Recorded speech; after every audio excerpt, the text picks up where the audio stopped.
पिछले एपिसोड में आपने देखा कि चैलेंज हारने के बाद गार्डन पोकेमॉन ऐश के सारे पोकेमॉन्स में से ड्रैकुनोस को सील कर देता है, यानी कि वो अब उसको पोकेमॉन लिख के एंड तक यूज नहीं कर पाएगा। ये ऐश के लिए बहुत ज्यादा इमोशनल होता है क्योंकि ड्रैकुनोस उसके टीम का इकलौता लेजेंडरी पोकेमॉन था। वेल अब ऐश और उसके फ्रेंड्स आगे बढ़ते हैं एंड उनको ओलिवर और एडवर्ड नाम के दो पोकेमॉन ट्रेनर्स दिखते हैं जो कि ऐश को डबल बैटल के लिए चैलेंज करते हैं। बट ये बैटल यूनिक थी जहां पर ऐश को एडवर्ड और ओलिवर के पोकेमॉन्स को यूज करके बैटल करना पड़ेगा, वहीं पर एडवर्ड और ओलिवर ऐश के पोकेमॉन का यूज करेंगे। अब वो लोग इसका रिवॉर्ड बताते हैं। अब आगे ओलिवर बोलता है कि अगर ऐश ये बैटल हार जाता है तो उसने जो दो पोकेमॉन्स का यूज किया था उनमें से एक पोकेमॉन हम रख लेंगे, यानी कि वो पोकेमॉन हमारा हो जाएगा हमेशा के लिए। वो पोकेमॉन ऐश को दोबारा कभी भी नहीं मिलने वाला।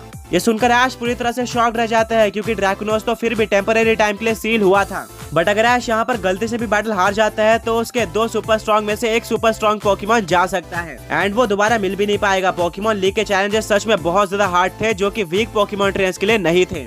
मिस्टी बोलती है वेल ये तो बात होगी हारने की, बट अगर ऐश ये बैटल जीत जाता है तो उसको क्या मिलने वाला है। ओलिवर बताता है कि हमें पोकेमॉन लीग से पता चला है कि ऐश पिछला चैलेंज हार गया है जिसके बाद उसके ड्रैकुनोस को सील कर दिया गया है।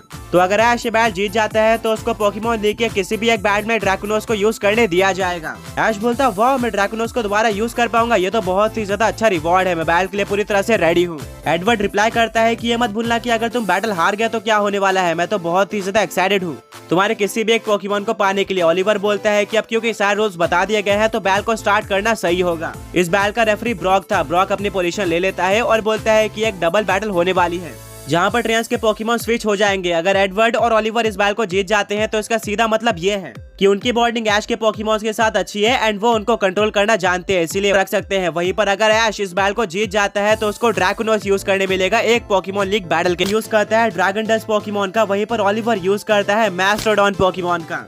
दोनों ही पोकेमॉन सुपर स्ट्रॉन्ग लग रहे थे पर बैटलफील्ड में आते ही वो ऐश के साइड पर स्विच हो जाते हैं।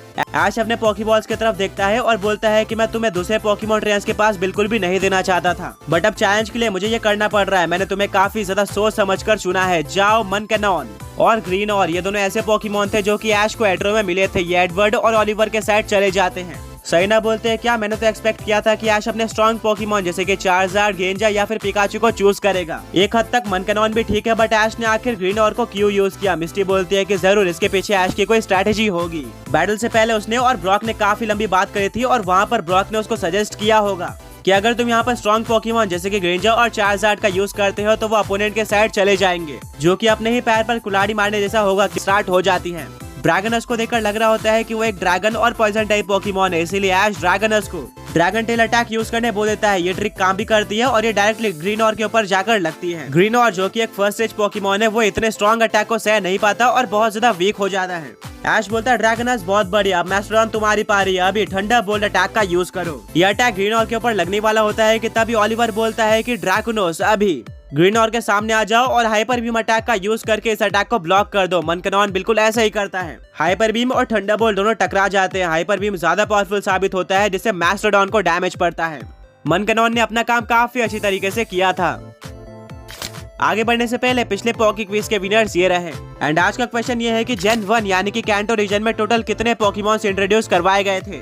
ऐश अपने मैस्टोडॉन को इलेक्ट्रो बॉल अटैक यूज करने बोलता है बट मैस्टोडॉन कोई भी रिएक्शन नहीं देता। ओलिवर हंसने लगता है जिससे ऐश को पता चल जाता है कि मैस्टोडॉन को इलेक्ट्रो बॉल अटैक आता ही नहीं था। इसी का फायदा उठाते हुए एडवर्ड अपने मनकैनॉन को ड्रैगनस के ऊपर आयरन टेल अटैक यूज करने बोलता है। ड्रैगनस का पूरा फोकस ग्रीन और की तरफ था जिसके चलते वो इस अटैक को डॉज नहीं कर पाता, पर जैसे ही आयरन टेल ड्रैगनस के ऊपर लगता है सभी लोग ये देखकर पूरी तरह से हैरान रह जाते हैं कि ड्रैगनस को कोई भी डैमेज नहीं पड़ा। ब्रॉक बोलता है ये तो होना ही था, तीनों पोकेमॉन ट्रेनर्स को अपने अपने पोकेमॉन के बारे में बिल्कुल भी नॉलेज नहीं है। स्टील टाइप अटैक का पॉइजन टाइप पोकेमॉन्स के ऊपर कोई भी डैमेज नहीं पड़ता, इसीलिए ड्रैगनस इससे पूरी तरह से इम्यून है। ऐश ड्रैगनस को काउंटर में ड्रैगन टेल अटैक यूज करने बोलता है, वहीं पर मनकैनॉन इसको काउंटर करता है। ड्रैगन क्लॉ अटैक से दोनों ही पोकेमॉन्स एक दूसरे के ऊपर लगातार अटैक करते जाते हैं।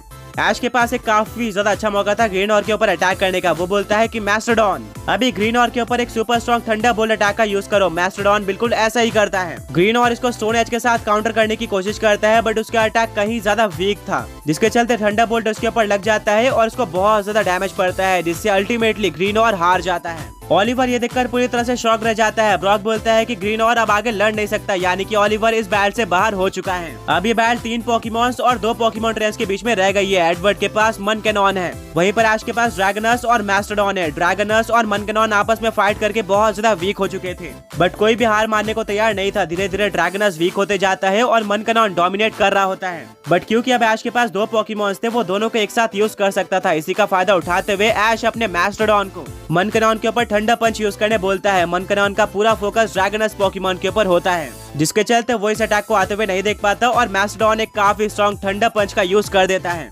जिससे मनकेनॉन नीचे गिर जाता है। अब ऐश के दोनों पोकेमॉन्स के पास बहुत ज्यादा अच्छा मौका था। ऐश बोलता है मैस्टरडॉन अभी आयरन टेल का यूज करो, वहीं पर ड्रैगनस अभी गंक शॉट अटैक का यूज करो। दोनों ही पोकेमॉन्स अपने अपने अटैक का यूज करते हैं। मैस्टरडॉन का आयरन टेल और मनकेनॉन का आयरन टेल आपस में टकरा जाते हैं, जिससे मनकेनॉन को कोई भी डैमेज नहीं पड़ता है। पर दूसरी तरफ से ड्रैगनस का एक काफी strong poison type attack gunk shot आकर मनकेनॉन के ऊपर लग जाता है।